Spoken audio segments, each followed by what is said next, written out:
Well, the UN means two things, first of all. It means its member states. That's 193 countries.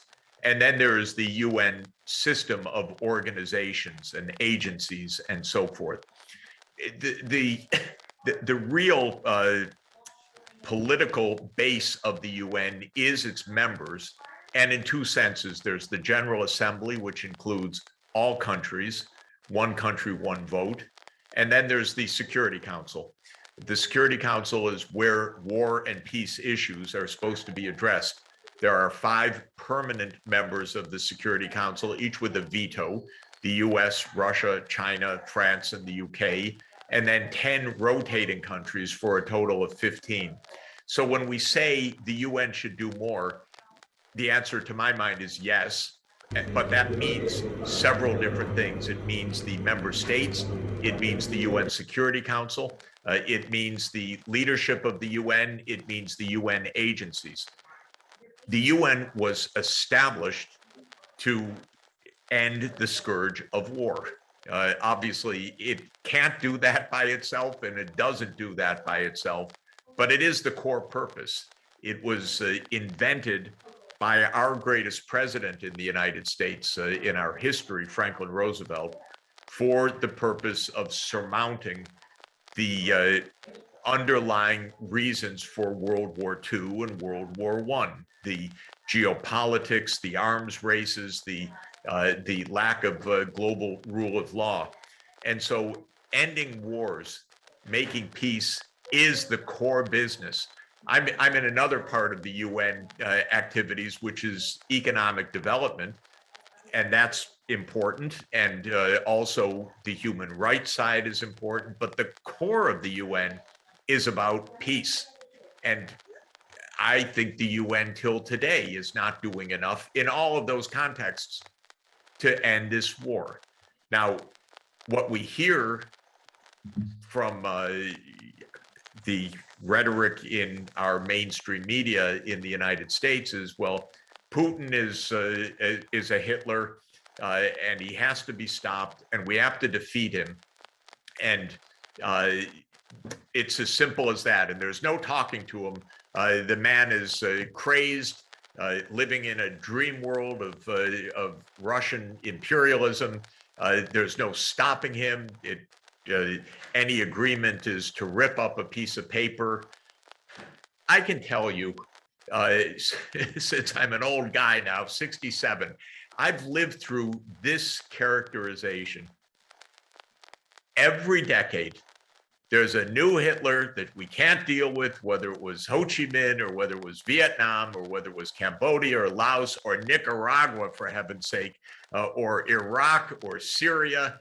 We are real good at this game of rhetoric, but this is not real.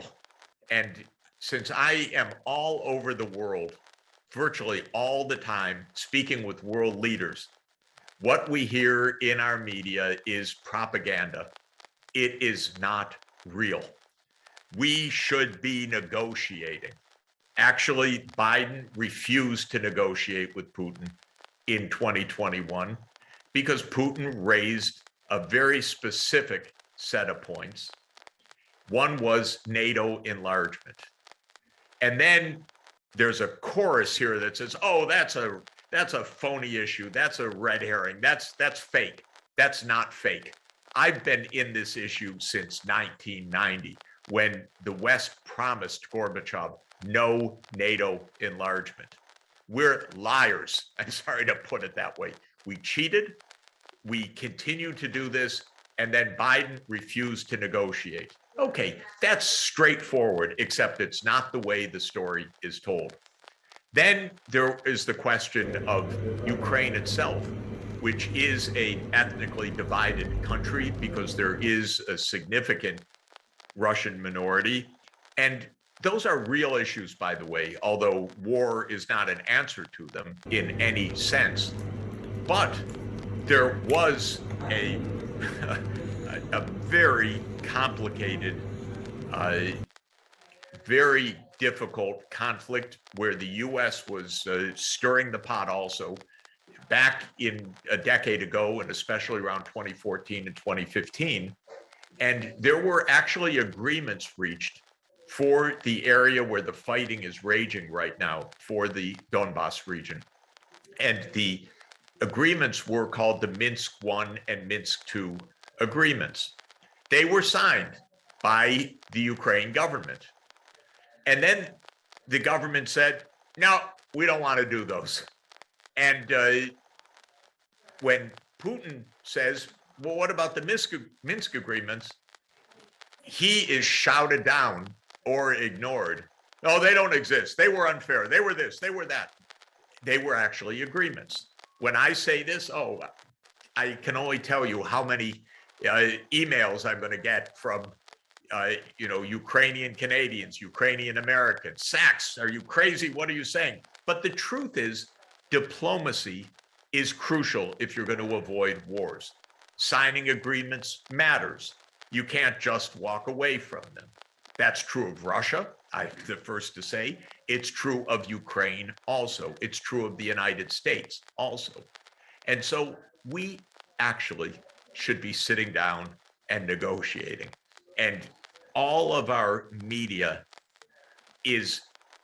don't discuss substance of what this war is really about, or what its roots are, or even what the claims of Putin are. Just say repeatedly, he's Hitler, he's a madman, he's out of control, there's nothing to do but defeat him. That's our mantra. That kind of mantra can get us all killed if we go down this road, because it's false and it's extraordinarily dangerous. Because, like it or not, we don't like it, but Russia has 1,600 active nuclear warheads, and we don't even want to sit down to talk. And shame on our government not to have diplomacy with Russia. At least sit, talk, discuss, and explain. We don't do that. We just say victory, victory, victory on the battlefield. Well, I'm not in it for that, because this is a very dangerous and very unwise approach. It's incredibly destructive, and escalating this crisis is, as you mentioned, it only gets scarier, more damaging, and more destructive from there. So what would a reasonable outcome be from your perspective? What if you're President Zelensky, what would you accept to get to a peaceful resolution to what's going on now? This agreement was actually on the table back in the end of March, and then Ukraine walked away from it, from what I understand, because the U.S. told them walk away from it. We're providing the weapons, and the U.S. and even more the U.K., which is a more experienced empire than the U.S. and has a mindset, even though the empire is long gone, but they still have a imperial mindset that is even more imperial than our mindset. They said to the Ukrainians, don't negotiate. You don't have to. Just beat them on the field. So what was on the table at the end of March was basically neutrality for Ukraine, so that NATO and Russia wouldn't be right up against the border with each other, which is incredibly dangerous. Because if you have the two forces right up against each other, you are in a tripwire of nuclear war. We should have a zone where we're apart, where there's some time to talk, some time to work out problems for deconfliction. But no, we wanted to be right up against the border. But what Zelensky said back in the end of March was neutrality. Neutrality with guarantees. Okay, that's a very valid issue. How is that neutrality going to be protected? But that was point one. Point two was something on the Donbass. Even I said, okay, Minsk I, Minsk II were signed. You can't just walk away from those agreements. You have to do something about them. The third, which is everybody, by the way, on the inside acknowledges there's no answer, is Crimea. Because Crimea is a really weird story of Russia's seaport on the Black Sea, its naval base in Sverdlovsk. So fundamental for Russian security. But Khrushchev in 1954, of course, in what was then a completely symbolic gesture, when the Soviet Union had administrative lines that were within an overall state. He said, okay, we gift Crimea from Russia to Ukraine. It didn't mean anything when there was a Soviet army and Soviet naval base and all the rest. But after 1991, it certainly meant something. And what happened in 2014 was the pro-Russian president was overthrown.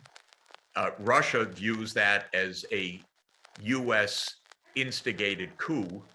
There is something to that, I know, actually. But again, this is one of those things that the Western media simply will not discuss. And it's so deeply hidden in classified documents that maybe in 50 years, someone will write a good book about Ukraine 2014 if we get to 50 years from now. But in 2014, the Russian President Yanukovych was overthrown. And at that moment, Putin seized Crimea. And there was a referendum, hard to know much about it, but Crimea became part of Russia. Okay, just to say 3 issues on the table, neutrality, the Donbass, and Crimea. And Crimea, the basic answer was, oh my God, okay, we continue to negotiate, it's a frozen conflict. The Donbass, something like the Minsk agreements and neutrality. And then the government of Ukraine walked away from this, even after reports that there was close to an agreement. Then we have our defense secretary and our State Department, which used to be diplomats, but now it's warriors, saying we're going to defeat Russia. And so everything went away about the negotiations. So that's the long-winded answer to your question, that we weren't so far from actually having a negotiated outcome. And then Ukraine walked away, I think, under the instigation of the United States.